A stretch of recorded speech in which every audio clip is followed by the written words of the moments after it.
Mount Rushmore, a title reserved for the foremost iconic and impactful figures in any field. In professional wrestling, only a select few truly belong on the definitive Mount Rushmore, not just of WWE or any one era, but of the entire industry. To make this list, it's not about favorites, it's about facts, popularity, cultural impact, drawing power, and influence on the business. Those are the metrics.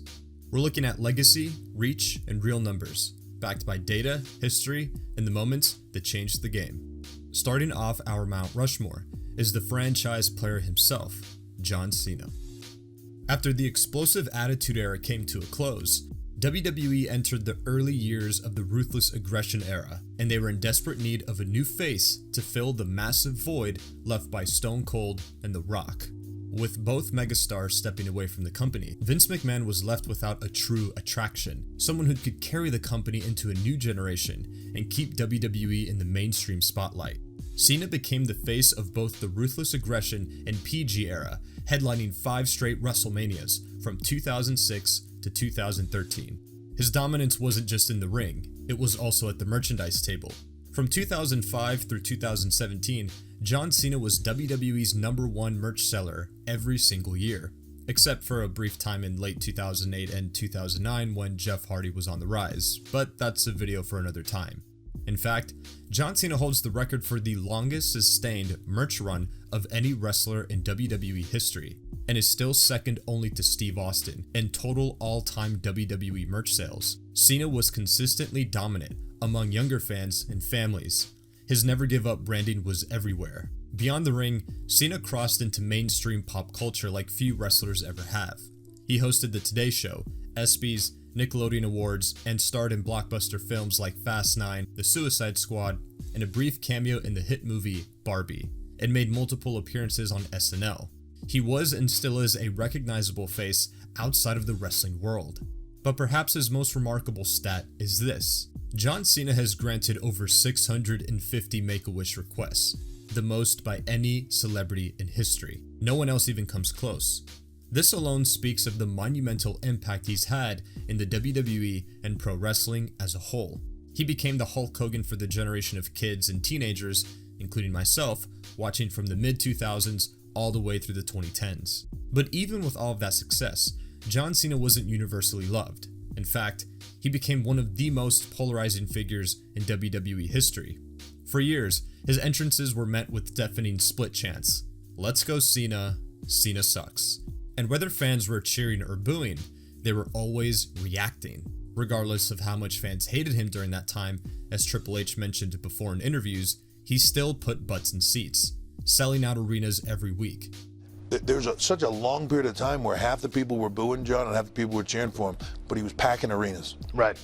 He was selling more merchandise. He was more popular than ever. Everything that we did, John was so far ahead of everybody else from a reaction standpoint. It doesn't matter if half the people hate him, half the people love him. So no matter the hate he got, John Cena was still drawing in tons of money for the company. Cena was a ratings anchor during a time of corporate expansion and global outreach. During the trench years of the PG era, especially the time period from 2010 to 2014, John Cena was still managing to carry the company during its roughest years. He was the top guy when it wasn't so cool to watch wrestling. I've had some great moments in the WWE, but I've been here when it wasn't so cool to be a WWE superstar. And yet he still drew in a lot of money and kept things afloat, a task that no other wrestler could have done at that time. His microphone skills were a major part of his success, whether it was roasting opponents in freestyle raps during his Thugonomics days, or delivering intense promos in rivalries with Edge, Randy Orton, CM Punk, or The Rock. Cena could hold his own with anyone. He didn't just talk, he commanded the mic. In later years, John Cena transitioned into a part-time role, but even now, when his music hits, the energy in the arena is undeniable.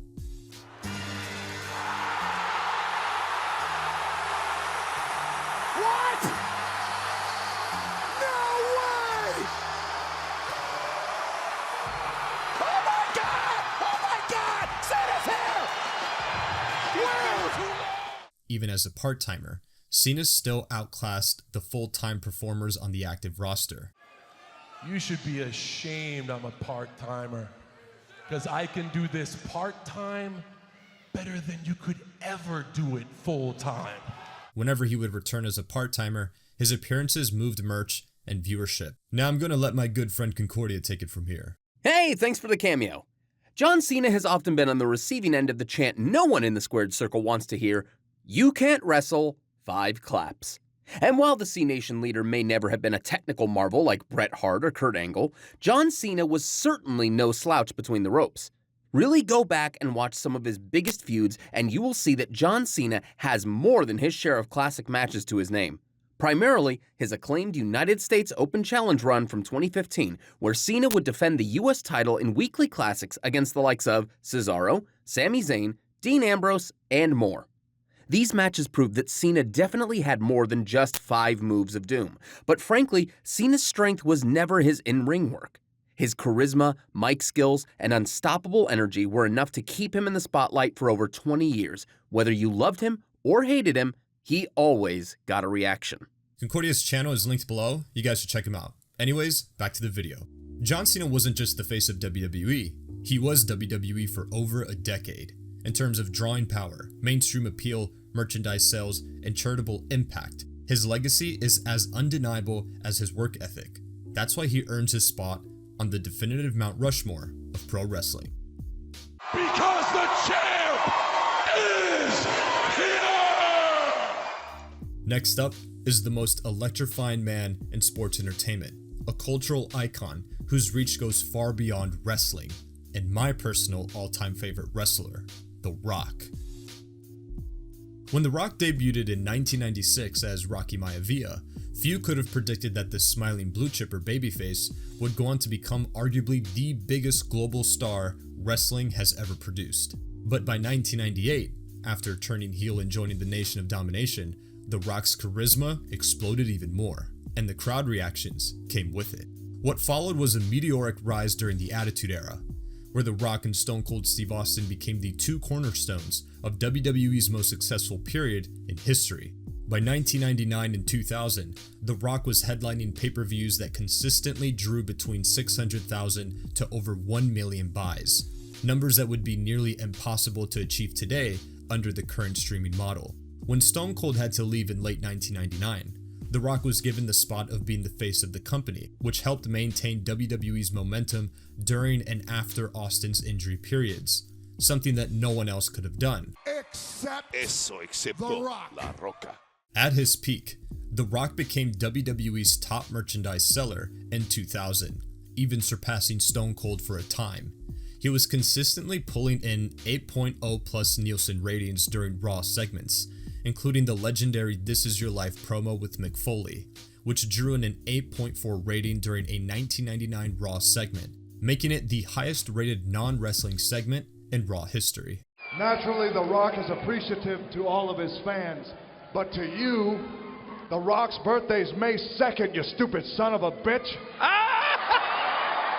No other wrestler has even come close to doing this. In the year 2000, the WWE saw its highest peak in every avenue imaginable. From April through May of that year, this included their weekly TV ratings, pay-per-view buys, merch sales, TV viewership, and much more.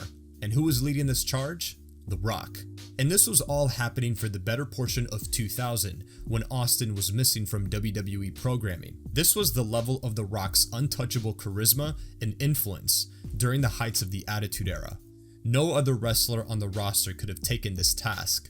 This was The Rock's role to play, and he played it perfectly. His run in 2000 took the WWE to heights it had never seen before. He arguably even surpassed Austin in many aspects. But that's another video for another time.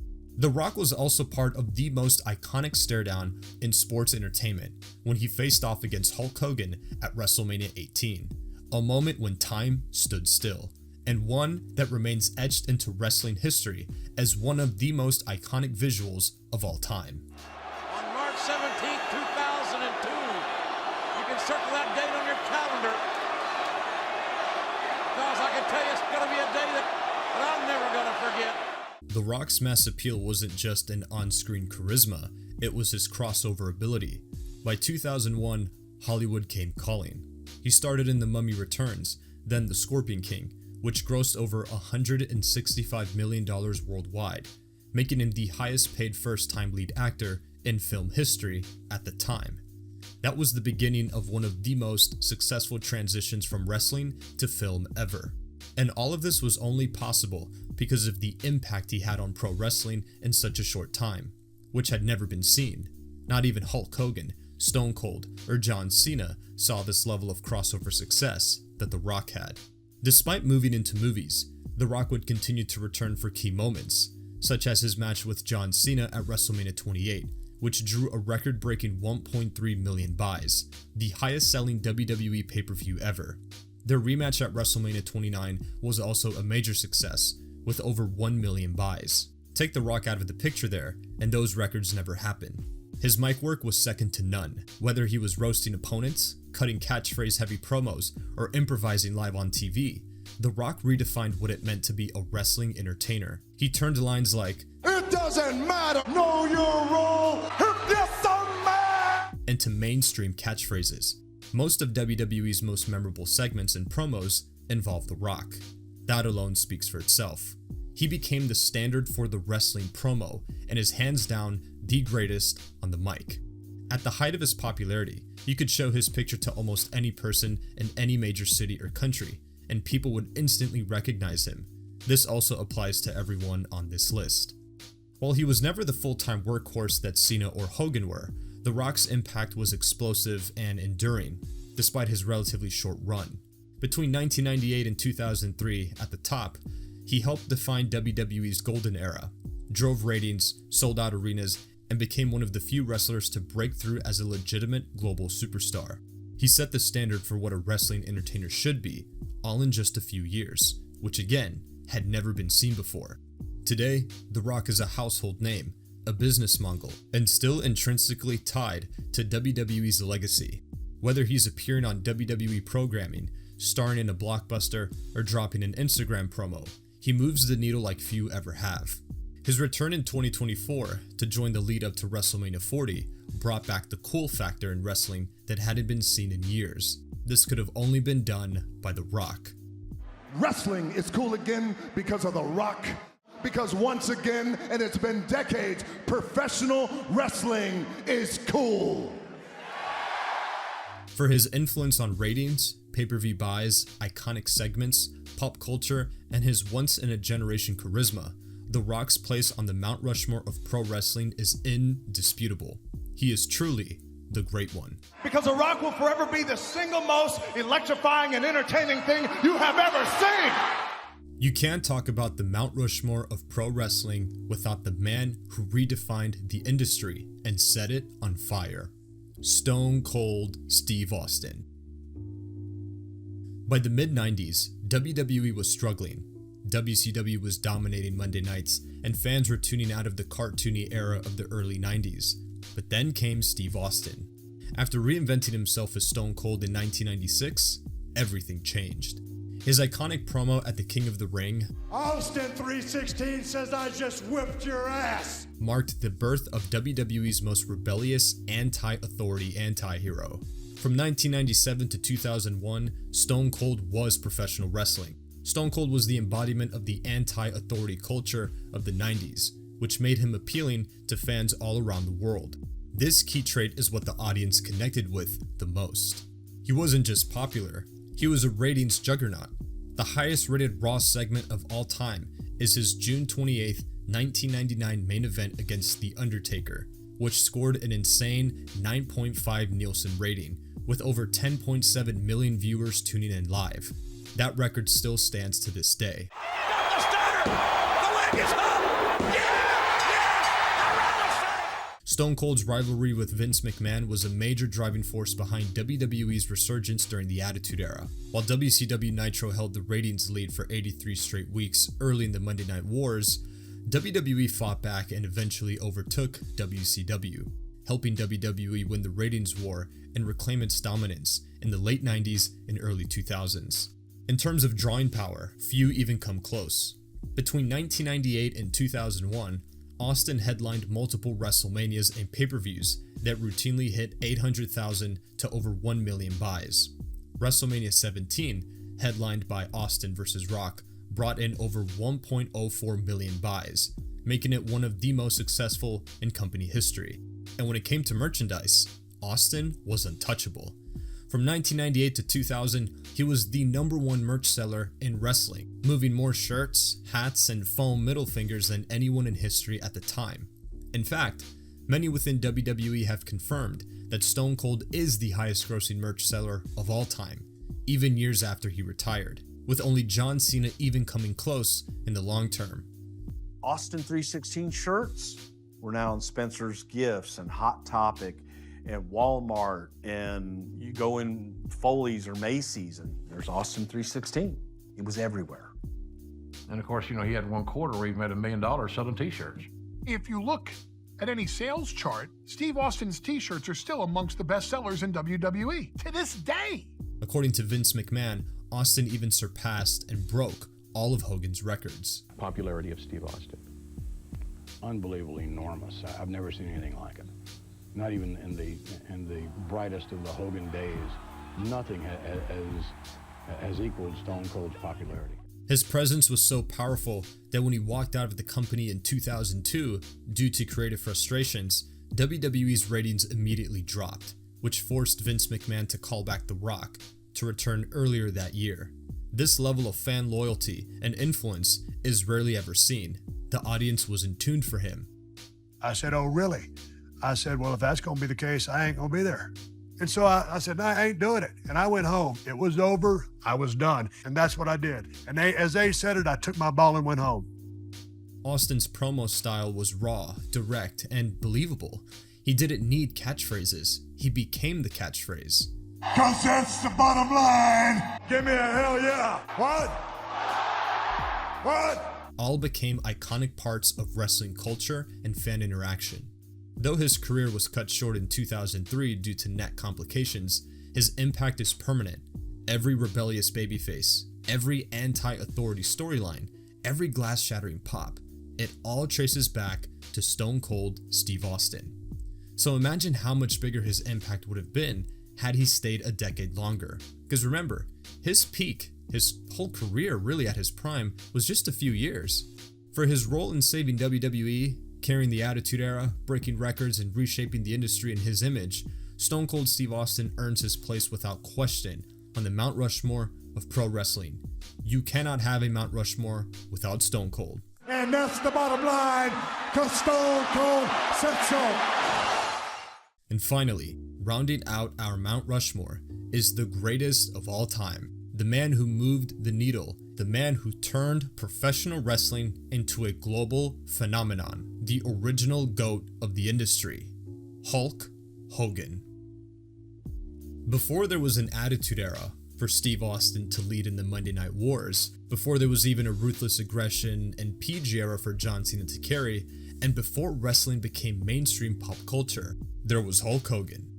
Debuting in the WWE in 1979, Hogan's real breakout came in 1984 when he defeated the Iron Sheik to become WWE Champion. That victory launched the Hulkamania era, and professional wrestling would never be the same. Hogan wasn't just a star, he was a cultural icon. He was the face of not just the WWE, but of pro wrestling throughout the 80s and mid-90s. In terms of drawing power, Hogan was untouchable in his prime. He main evented 8 of the first 9 WrestleManias, including WrestleMania 3 in 1987, where he body slammed Andre the Giant in front of a reported 93,173 fans at the Pontiac Silverdome, and possibly the most iconic moment in WrestleMania history. Hogan's rematch with Andre the Giant on Saturday night's main event drew in 33 million live viewers, a mind-blowing record that will likely never be broken. Financially, Hogan drew millions for the WWE in ticket sales, merchandise, and pay-per-view buys.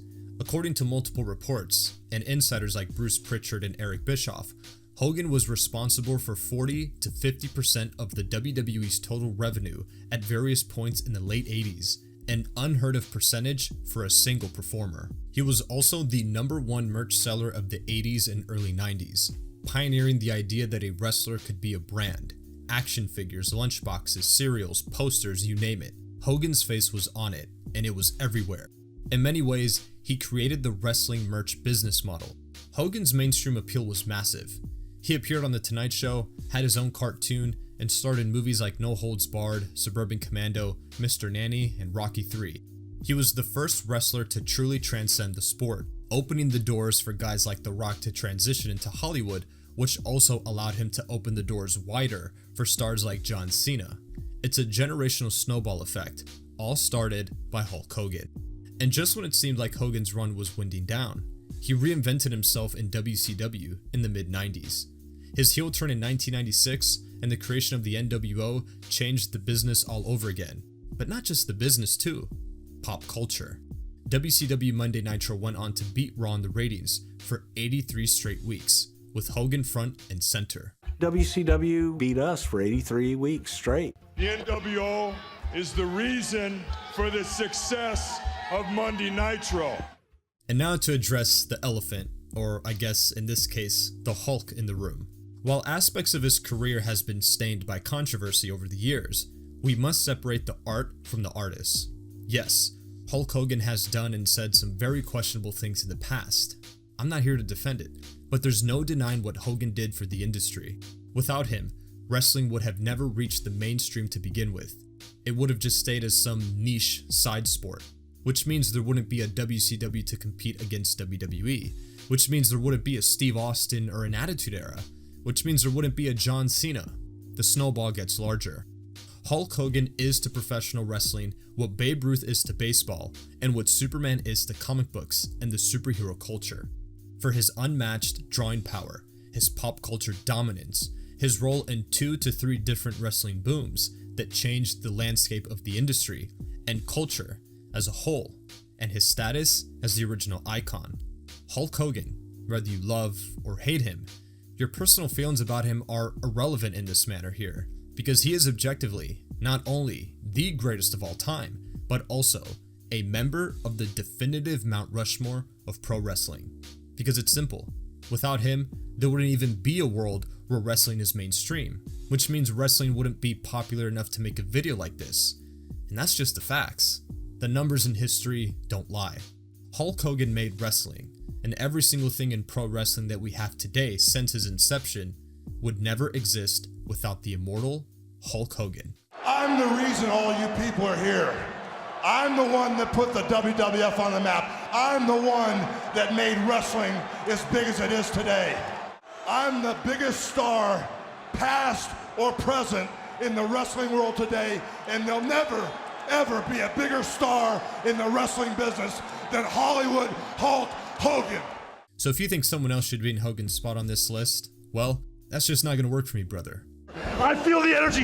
Hulkamania is running worldwide. Now before we wrap things up, it's only fair to acknowledge some legends who may not have made this Mount Rushmore, but whose influence and legacy are absolutely undeniable, and who could be argued for their own place in wrestling history. These icons were great in every sense, but they were never the undisputed face of the company the way Hogan, Austin, Rock, and Cena were. First up, Ric Flair, the original master of swagger. Flair revolutionized how wrestlers presented themselves.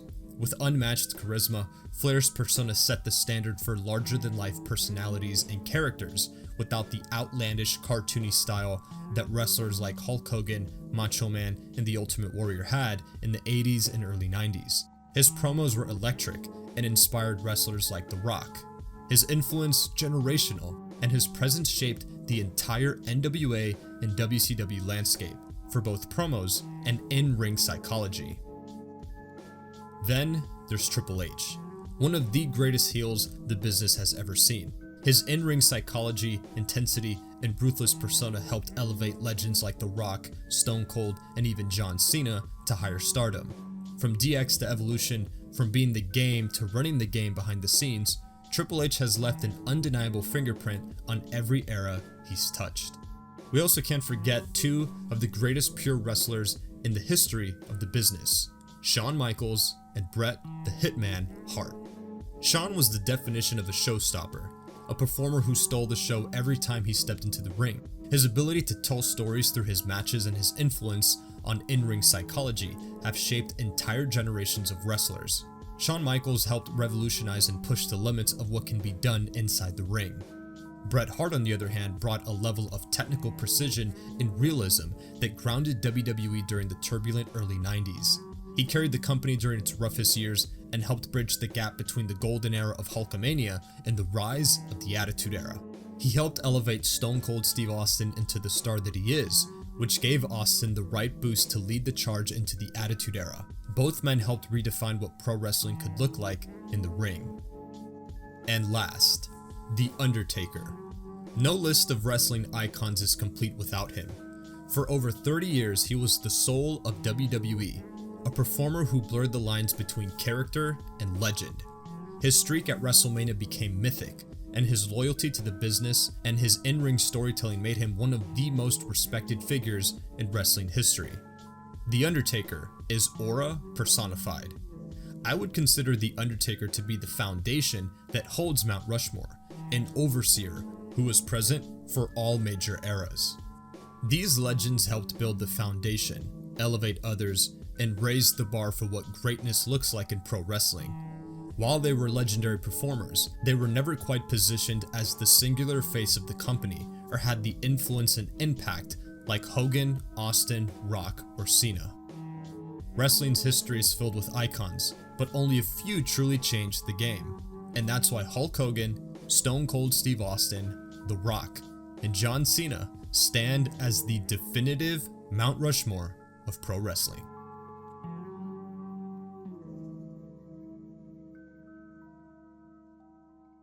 I sleep on a pillow. Well, try this teddy bear. You probably get a better night's sleep, man.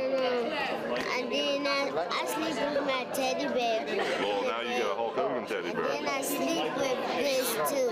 Okay, man, that's cool. Can you give the Hulkster a hug? Oh, he'll love to give a Hulk a hug, man. Give a Hulk a hug for good luck, man. Oh, I love you, man. Thanks. That's cool. Thank you. Thank you, Mario. Have a happy birthday, all right?